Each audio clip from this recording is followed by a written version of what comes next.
The fact of the matter is, you know nothing about it. Or in other words, you are stepping into an absolute abyss. The fear is not about death, the fear is lack of light on death. Death is another dimension of life, a dimension which is not in your experience.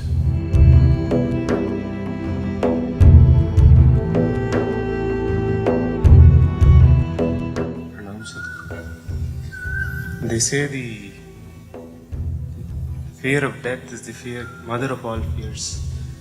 Why is this so, and how can this be overcome? Say, in daylight, when you can see clearly, if I ask you to walk from that tree to this tree, you will walk, no fear. Late night, suppose we turn off all the lights and we're just one day off the new moon, so it'll be a dark night. If I ask you to walk from there to here, there may be fear. Why? Because you cannot see where your next step is. You don't know what you're stepping into. That's a fear. The fear is not about the night. The fear is about the lack of light.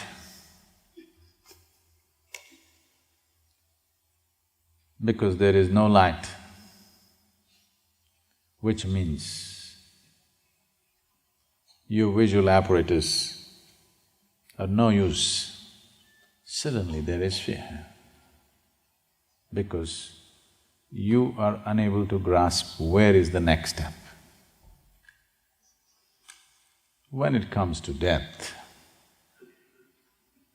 it's a nice day to live and die. When it comes to death,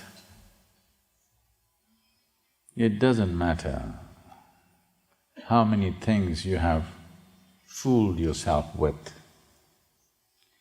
Doesn't matter how many books on death you have read, how many things you have heard. Suppose next moment is death, you know nothing about it. The fact of the matter is, you know nothing about it. Or in other words, you are stepping into an absolute abyss. You're stepping into a dimension that you're unable to grasp. You can't see it, you can't hear it, you can't smell it, you can't taste it, you can't touch it. That means you have no way of knowing anything about it. Because you're stepping into something that you cannot see, you cannot in any way sense, there is fear. The fear is not about death, the fear is lack of light on death. Now, is this the mother of all fears? When we say mother of all fears, I know this word is being used in many ways. People have used this in terms of mother of all battles.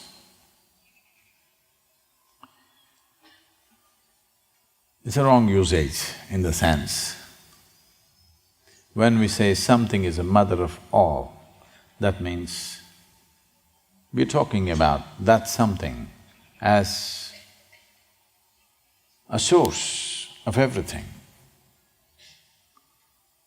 Or to put it more bluntly, it is that which breeds everything else.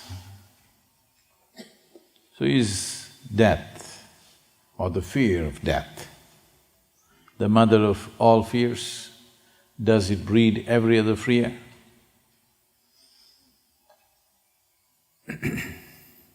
Not necessarily the death. It's the unknown. Whatever is not known to you, whatever you're not able to grasp, that brings fear. Death is a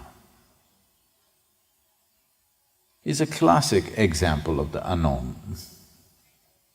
Of all the things that you may know and not know, death is one thing that for sure you do not know. Human mind is capable of projecting itself in many ways. It's capable of corrupting everything.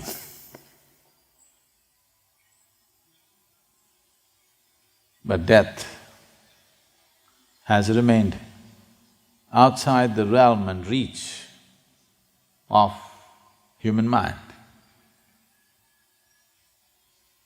Whichever way you speak about it, people will only misunderstand because they're trying to understand it from the context and the dimension in which they are. Death is another dimension of life, a dimension which is not in your experience. If you try to understand, you will only draw parallels with what you already know. So, when it comes to death, you should not try to understand. You can only know it by experience.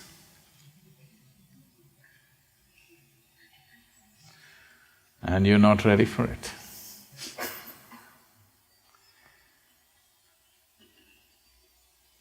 It is… at least this much you know. Though there are some people propagating that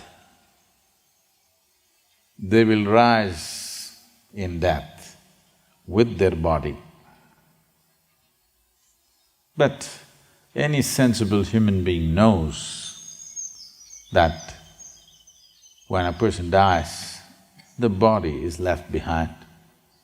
Because body is not your property, it's Mother Earth's property. If anybody rises with their body, they must be booked under ecological laws. Because if all of us rise with our bodies, what will happen to this earth? There is no such thing. The material of the earth has to go back to earth. It's perfectly fine. Today this is a man, tomorrow it's manure, and good manure. Flowers will come, you know, mangoes.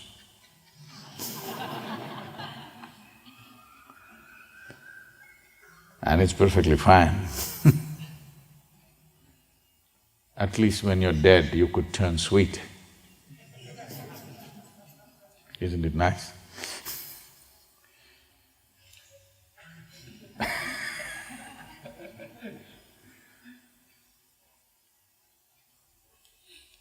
When man goes, he becomes a mango.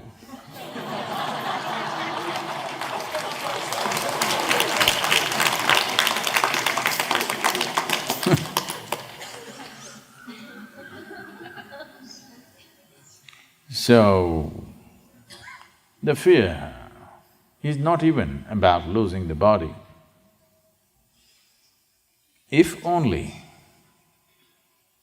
you had a clear-cut knowing or an insight as to what will happen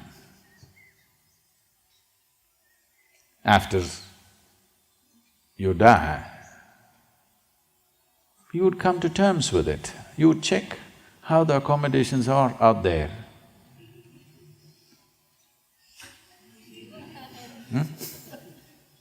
If it's a little better than here, you say, why not? And you don't have to check whether it is Indian food or Chinese food out there, because you left the body here, you don't need food. Yes. You don't have to worry, how's the food up there? Because you left the body here. Food is not your problem. You just have to check the accommodation a little bit, how will you be?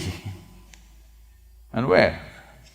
But the problem is, no matter what stories they tell you, in the last 2-3 years, it's become a trend in America. Lot of people writing books of how they died and came back. If they say my post-death experience, it'll be laughed at, so they're saying it's my near-death experience. Near-death is not death. Yes? All of us are near death right now. Yes or no? It can happen anytime. We're near death. Once you're alive, you're near death. How near? Who knows? Who knows if the mountain comes down today? No, it's not.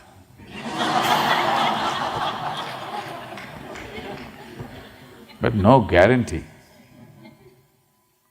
There is no… It's a beautiful mountain, okay? It it has no bad reputation of erupting in fire, but suppose it chooses to erupt today, what to do? We enjoyed being at the foothills of a mountain. If she decides to erupt, what can we do? No, it's not going to happen, that's different. But what you call as life is such a fragile process. Just inhalation, exhalation, inhalation, exhalation, inhalation, exhalation. Next inhalation did not happen, gone. Just watch it. So fragile. Gone? Yes or no? Very fragile. It's like this, little like this, gone. At the same time, see how sturdy it is, how many things a man can do. But so fragile, it can go away. Don't think you have to be shot in the head to die. Many people drink water and poof, die. Eating noodle, they die. Yes, simply somebody goes to bed and they die right there. Yes or no? Every day. Don't think every day an earthquake has to happen, a volcano has to erupt, a bomb has to come, no. Simply sitting here, people die just like that. So we are all near death. But there are a few entrepreneurs who write books which sell millions of copies about near-death experience. So, though all kinds of things have been written about it, next moment if you're going to die, you know nothing about it. When you think you're not going to die, you can make up all kinds of stories. Suppose you're going to die at the next moment. Stories won't stand, they will fall. So when all the stories that you believed in suddenly melted away, fear arises. Because the next step, you can't see where you're putting your foot. You don't know what it is. So, death is not the mother of all fears. Not being able to sense what is next is the mother of all fears, and death kind of epitomizes that experience. But you will see in this culture, people choose to die at a certain time, they fix their times, they sit down, with a very blissful smile on their face, they die. because they have realized the nature of life. If you know the nature of what this is, then there is no death. Death is a fiction, in a sense. Did you ever die, anybody here? No, I'm not asking near death, I'm saying real death. Did you ever die, anybody? No. No. Did you meet anybody who died and came back? No. Have you ever seen a dead person? Where? Where? You saw a dead person? Where? No, you've seen a dead body. Have you seen a dead person? No. You only saw a dead body, not a dead person. So you have not seen a dead person, you have not met somebody who died and came back, nor have you any personal experience. So, how did you conclude that you will die?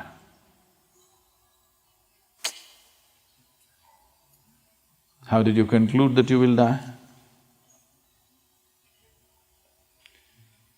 This is why, when you're alive, you must look at the nature of this life. If you know what is the nature of this life, if you are living here thinking that you are this accumulated body, if you are deeply identified with the body, then death looks like a dead end. If you know something in your experience, not in your thoughts, in your experience you know something beyond the body, then a dimension beyond the body is not a scary one, not a fearful one, it's a welcome one in many ways.